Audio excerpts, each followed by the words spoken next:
जय हिंद। आज की वीडियो में हम लोग क्या पढ़ेंगे, नाभिक के मूलभूत गुण देखेंगे। ठीक, जैसे कि नाभिक में उस दिन बताया था, नाभिक क्या होता है। जैसे कि ये मेरे पास क्या है, गोल वाला भाग है, बीच वाले भाग को क्या बोला जाता है, केंद्र बोला जाता है। ठीक, इंग्लिश में क्या रहता है, न्यूक्लियस बोला जाता है, ये हम लोग जानते हैं। अब क्या कि वैज्ञानिक लोगों ने क्या किया, परमाणु के अंदर ठीक नाभिक का खोज किया। ठीक, इस नाभिक के अंदर में क्या रहता है, प्रोटॉन रहता है, प्लस में न्यूट्रॉन रहता है। ठीक, और इसके राइट साइड में क्या रहता है, इलेक्ट्रॉन घूमते रहते हैं। ठीक, यही वाला चैप्टर है, तो इसी में हम लोग क्या कर रहे हैं, यहाँ पास ऐसे घूमता रहता है, ये आसपास ऐसे ऐसे घूमता रहता है। ठीक, तो इसी के बारे में हम लोग पढ़ेंगे। ठीक, यहाँ और देखें। ठीक, इसके जो यहाँ पास ये क्यों घूम रहा है, इलेक्ट्रॉन किसके कारण घूम रहा है उसको देखेंगे। इसमें प्लस चार्ज है, क्यों रहता है उसको देखेंगे। ठीक, और ये क्या कहता है, प्रोटॉन और प्लस न्यूट्रॉन क्यों रहता है उसको देखेंगे। इसके गुण क्या है, जैसे कि देखना, जैसे कि आपको यहाँ पास क्या रहता है, फर्स्ट चुंबक है, सेकंड चुंबक यहाँ पास लगा है। ठीक, बीच में मान ली कोई रोटर लगा देते हैं। जब आप मोटर को खोल के देखना बोरवेल वाले को, तो राइट साइड में क्या लगा था, चुंबक लगा रहता है। ठीक, ये प्लस वाला मान लीजिए, माइनस वाला मान लीजिए, और ये दोनों अपने आप को खींचने की कोशिश करते हैं, तो ये क्या रहता है, बीच वाला घूमने लगता है। सेम उसी प्रकार ये और ये क्या रहता है, अपने आप को, ये माइनस चार्ज रहता है, ये प्लस चार्ज रहता है, दोनों अपने अपनी तरफ खींचने की कोशिश करते हैं। खींचने की वजह से ये इलेक्ट्रॉन घूमने लगता है, खिंचाव की वजह से इलेक्ट्रॉन घूमने लगते हैं। सेम प्रक्रिया इसमें होती है। ठीक, देखिए नाभिक के मूल गुण देखते हैं। नाभिक के मूल गुण निम्नलिखित होते हैं। पहला देखिए, सभी नाभिक धनावेशित होते हैं। ठीक, होते हैं तथा इनका आवेश प्रोटॉन के आवेश का पूर्ण गुणज होता है। यदि परमाणु में कक्षीय इलेक्ट्रॉन की संख्या z है, तो नाभिक से कुल आवेश प्लस माइनस ZE होता है। ठीक, देखिए ये क्या होता है, जो यहाँ पास मैंने बताया ऐसे, इस नाभिक के अंदर में क्या न्यूक्लियस है, तो प्लस और माइनस होता है, तो ये प्रोटॉनों की संख्या के बराबर रहता है। मान लीजिए हमारे पास ऑक्सीजन है, ऑक्सीजन कितना होता है, 8 होता है ऑक्सीजन की परमाणु संख्या। ठीक, कार्बन लेते हैं, कार्बन की परमाणु संख्या क्या होता है, 6 होती है। ठीक, और उसका परमाणु क्रमांक क्या होता है, परमाणु भार 12 रहता है। ठीक, दोनों को घटाते हैं तो क्या होता है, प्लस चार्ज है 6 है, माइनस चार्ज है भी 6 आता है, न्यूट्रॉन भी क्या आ जाएगा, 6 आ जाएगा। ठीक, तो इस प्रकार से ये हमारे पास आता है 6 से 6 से 6 है। ठीक, तो यहाँ पर देखिए प्रोटॉन भी, यहाँ पर इसको पी को बोला जाता है, पी मतलब प्रोटॉन, प्रोटॉन मतलब प्लस और धनावेशित, तो प्रोटॉन और धनावेशित जो इसके अंदर में प्रोटॉन और जो धन आवेश है वो दोनों बराबर होता है, मतलब 6 बराबर 6 है। जितना आवेश है उतना ही प्रोटॉन है, ये बताने की पहले कोशिश किया गया है। ठीक, फर्स्ट टाइम जो प्रोटॉन, नाभिक में जो धन आवेश है वो प्रोटॉनों की संख्या के बराबर होता है। जितना प्रोटॉन रहेगा उतना ही धन आवेश रहेगा। ठीक, ये हो गया, जितना प्रोटॉन रहेगा उतना ही धन आवेश रहेगा, ये फर्स्ट इसका गुण हो गया।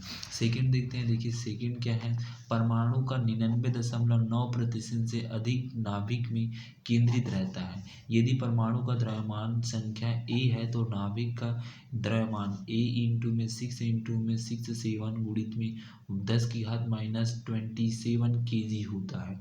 देखिए जैसे कि एग्जांपल से देखिए, ये पेन है, पेन का केंद्र कहाँ है, यहाँ पास है बीच में। देखिए जब इस पेंसिल का हम लोग केंद्र निकालना चाहें तो ये यहाँ पास है। देखिए ये केंद्र है, इसके केंद्र को हम लोग पकड़े हैं, मतलब पूरा भाग इस केंद्र वाले में जा रहा है, इधर का भाग भी जा रहा था। ठीक, देखिए यहाँ पर देखिए ये इसका केंद्र है, इधर का भार भी इस केंद्र में आ रहा है और इधर का भार भी इस केंद्र में आ रहा है, मतलब इस केंद्र में पूरा इस पेन का द्रव्यमान इस केंद्र में है। सेम उसी प्रकार से किसी भी हम लोग वस्तु को लेते हैं या कोई भी वस्तु को लेते हैं और ऐसे हम लोग क्या कर देते हैं, यहाँ पर टिका देते हैं, तो इस गोले का पूरा भाग इस केंद्र वाले भाग पर यहाँ पर केंद्रित है, इस डंडे पर केंद्रित है। तो सेम उसी प्रकार जो परमाणु का जो 99.9% भाग है वो क्या होता है, नाभिक पर केंद्रित रहता है। ठीक, नाभिक पर निर्भर रहता है। ठीक, नाभिक पर जो द्रव्यमान है उस पर रहता है, जिसका द्रव्यमान a इंटू में क्या होता है, 1.67 गुणित में 10⁻27 kg होता है। ठीक, ये सेकेंड हो गया।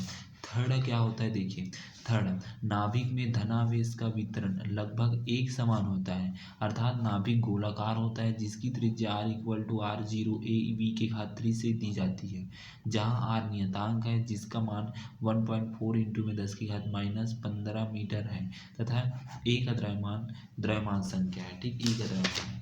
देखिए जो नाभिक है वो क्या रहता है, गोलाकार रहता है जिसकी त्रिज्या ये होती है। ठीक, इसको बोला जाता है त्रिज्या। ये जो नाभिक है वो गोलाकार है जिसकी त्रिज्या क्या रहती है, r रहती है। ठीक, और त्रिज्या r रहती है, इसका फार्मूला क्या आता है, r जीरो ए बी के घात 3 होता है, जिसमें से हमें a का मान, ठीक मतलब r जीरो का मान, r नियतांक का मान 1.4 इंटू में 10 की घात -15 होता है। देखिए फर्स्ट हम लोग क्या पढ़े, फर्स्ट है जितना प्रोटॉन है उतना ही धनावेश परमाणु के अंदर रहता है, नाभिक के अंदर। सेकेंड क्या पढ़े, ठीक पूरी का जो क्या है, पूरी का जो द्रव्यमान है, इस गोले का द्रव्यमान एक केंद्र पर निर्भर करता है, इसकी त्रिज्या r होती है, गोलाकार होता है, इसकी त्रिज्या r होती है। थर्ड हो गया। फोर्थ देखिए क्या है, नाभिक का घनत्व लगभग 10 की घात 17 केजी पर मीटर स्क्वायर होता है। ठीक, जो इसका घनत्व है, जैसे कि आप पानी में तैरते हैं, किसके कारण, घनत्व के कारण आप तैरते हैं, उत्प्लावन बल लगता है, पानी आपको उत्प्लावन बल से उफाल देता है, एक प्रकार का उत्प्लावन बल लगता है। ठीक, तो इस कारण क्या होता है, आप पानी में तैर पाते हैं। ठीक, से छठवा पांचवा देखिए, प्रोटॉन तथा न्यूट्रॉन में न्यूक्लियस कहते हैं। देखिए इस नाभिक के अंदर में प्रोटॉन रहता है और न्यूट्रॉन रहता है, दोनों को मिलाकर न्यूक्लियस बोला जाता है। मतलब क्या बोला जाता है हिंदी में, केंद्रक बोला जाता है, केंद्र बोला जाता है, केंद्र बोला जाता है। ठीक, प्रोटॉन और न्यूट्रॉन को मिलाकर न्यूक्लियस बोला जाता है। ठीक, 5 हो गया। अब देखिए इसके आगे 6 से देखते हैं। 6 देखिए यहाँ पर क्या दिया है।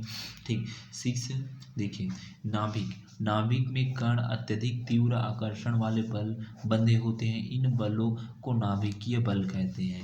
जैसे कि देखना, आप किसी भी पत्थर को तोड़ते हैं, ठीक, तो वो क्या रहता है, इतना कठोर रहता है, एक बार में नहीं टूटता है। सेम उसमें क्या रहता है, उसके बीच में केंद्र भाग में जाता है प्रोटॉन और न्यूट्रॉन रहता है, दोनों आपस में पकड़े रहते हैं, और जो इलेक्ट्रॉन है वो भी क्या रहता है, खिंचाव के कारण इसमें एक साथ पकड़े रहते हैं। ठीक, ये पूरा पत्थर ही के बारे में, पार्टिकल के बारे में, कण के ही बारे में बताया जा रहा है, कण कैसे रहता है उसके बारे में। देखिए प्रोटॉन प्लस में न्यूट्रॉन दोनों अपने आप में क्या रहता है, कठोर रहता है, और जो इलेक्ट्रॉन है माइनस है, वो इस प्रोटॉन के कारण, प्लस के कारण अपनी तरफ खिंचाव करता है, खिंचाव के कारण वो क्या रहता है, ठोस रहता है। तो इसी को छठवां में बता रहा है, जिसे हम लोग नाभिकीय बल बोला जाता है। ठीक, दोनों की खिंचाव में किया जाता है। ठीक, 7 देखिए, नाभिक का चरण कोणीय संवेग उसकी द्रव्य संख्या पर ए पर निर्भर करता है। यदि द्रव्य संख्या ए सम है तो नाभिक का स्विंग कोणीय संवेग 0 या h/2 का पूर्ण गुणज होता है। ठीक, h पाई का, ठीक मतलब जो इसका कोणीय संवेग है, जो नाभिक जैसे कि इलेक्ट्रॉन क्या कर रहा है, इलेक्ट्रॉन अपने कक्ष पर घूम रहा है, मतलब कोणीय संवेग गोल गोल भावर ऐसे घूम रहा है, तो इसका जो वेग है वो क्या रहता है, 2 पाई/ओमेगा होता है, 2 पाई/ओमेगा होता है। ठीक, मतलब h/2 रहता है। ठीक, उसका कोणीय संवेग 0 या तो h/2 का पूर्ण गुणज होता है। ठीक, इस प्रकार से हो गए। 8 देखते हैं। 8 क्या है, जिन नाभिकों का द्रव्य संख्या सम होता है, जो द्रव्यमान संख्या वो सम होता है, तो बोस-आइंस्टीन सांख्यिकी का पालन करते हैं, और जिन नाभिकों का द्रव्यमान संख्या विषम होता है वो फर्मी-डिराक की सांख्यिकी का पालन करते हैं। ठीक, आपने बोस-आइंस्टीन का नियम पढ़े, ठीक आइंस्टीन का नियम पढ़े, और फर्मी-डिराक का भी नियम सेकंड ईयर में पढ़ चुके हैं। ठीक, तो जिस भी परमाणु, जिस भी नाभिक में उसका द्रव्यमान मतलब मास का मान समान रहता है, नाभिकों में समान रहता है, वो क्या कहता है, बोस-आइंस्टीन का नियम का पालन करता है, और जिसमें असमान रहता है नाभिकों में, वो फर्मी-डिराक के नियम का पालन करता है। ठीक, 9 देखिए, प्रत्येक नाभिक का एक निश्चित चुंबकीय आघूर्ण होता है। एक प्रोटॉन का चुंबकीय आघूर्ण 2.393 नैनोमीटर, जबकि एक न्यूट्रॉन का चुंबकीय आघूर्ण 1.9135 मात्रक है, जिसे नाभिकीय मैग्नेटिक कहते हैं। 1 नैनोमीटर का मान 5.08 इंटू में 10 की घात -27, ठीक, जिप्सम गुणित में मीटर स्क्वायर होता है। ठीक, जिप्सम गुणित में मीटर स्क्वायर होता है। ठीक, तो इस प्रकार से इसका नाइन्थ हो गए। ठीक, जिसमें जो बल लग रहा है वो क्या लग रहा है, नाभिकीय मैग्नेटिक बल पड़ रहा है, और चुंबकीय आघूर्ण भी इसमें लगता है, किसमें, नाभिकों के अंदर में। टेंथ देखिए क्या दिया है, टेंथ देखिए, ठीक है, प्रत्येक नाभिक का एक निश्चित चतुर्थ आघूर्ण होता है जिसका निष्कर्ष निकलता है नाभिक में धनावेश का विचरण पूर्णतः गोलीय संवेग नहीं होता है। ठीक, आपने चतुर्थकारी, षष्ठकारी, ये नाभिक के अंदर जब हम लोग जूम करके देखते हैं, जब साइंटिस्ट ने क्या किया, इस नाभिक के अंदर और जूम करके देखा तो उसको चतुर्थकारी आघूर्ण मिला, जिसकी निष्कर्ष निकलता है कि नाभिक में धनावेश का विचरण पूर्णतः गोलीय संवेग में नहीं होता है, जो संवेग है वो गोली नहीं होता है। ठीक, ये उनको मिला। ठीक, अब इसी में देखिए बंधन ऊर्जा क्या पड़ता है, 11 में देखिए बंधन ऊर्जा किसे कहते हैं उसको देख लो। किसी नाभिक की बंधन ऊर्जा वह ऊर्जा होती है जो नाभिक के इलेक्ट्रॉन न्यूक्लियनों से मिलकर नाभिक बनाने में मुक्त होते हैं। प्रत्येक नाभिक की कुछ बंधन ऊर्जा होती है जिसका मान उसके उप न्यूक्लियनों पर निर्भर करता है। ठीक, जैसे कि हाइड्रोजन का उप न्यूक्लियन क्या रहता है, H1, ठीक, 1 होता है, फिर H2 1 होता है, फिर H3 1 होता है। ये हमारे पास क्या होता है, प्रोटोनियम, ड्यूटेरियम, ट्राइटियम, ऐसे करके हाइड्रोजन के 3 उप सहसंयोजी ये रहते हैं। सेम उसी प्रकार जो नाभिक है उसमें उप न्यूक्लियन रहता है, उस पर जो खिंचाव बल लगता है, ठीक, खिंचाव बल लगता है, खिंचाव बल के कारण जो ऊर्जा उत्पन्न होता है उसे बंधन ऊर्जा बोला जाता है, जो संचित रहता है। ठीक, तो इस प्रकार से इसको बनाना है। ठीक, यहाँ तक आपको बनाना है जो इसकी नीट है। धन्यवाद।